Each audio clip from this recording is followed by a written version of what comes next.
Taoiseach, seeing as there wasn't time for you to answer my previous question, you might ask it, because Britain, of course, is another European country that regularly sells large amounts of arms to Saudi Arabia, which they then use to devastating and murderous effect in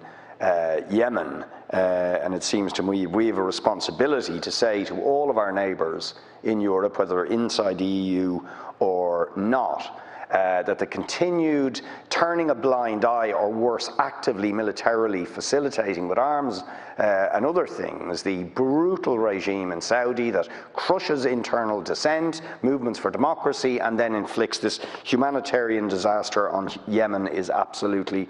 unacceptable. So I would ask you to ask that. One other thing I just wondered you talk to your colleagues in Britain about is the way in which they realised they were having huge problems getting the trained staff in healthcare, in nursing,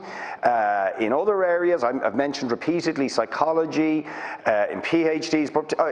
given the imperative now to increase the capacity of our health system at every level post-COVID, Britain learned that they actually had to do things to make it easier for people doing nursing and midwifery and other allied professions and so on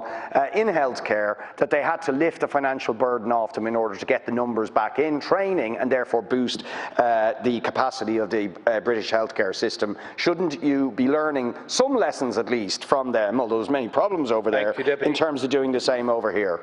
Deputy Paul Murphy.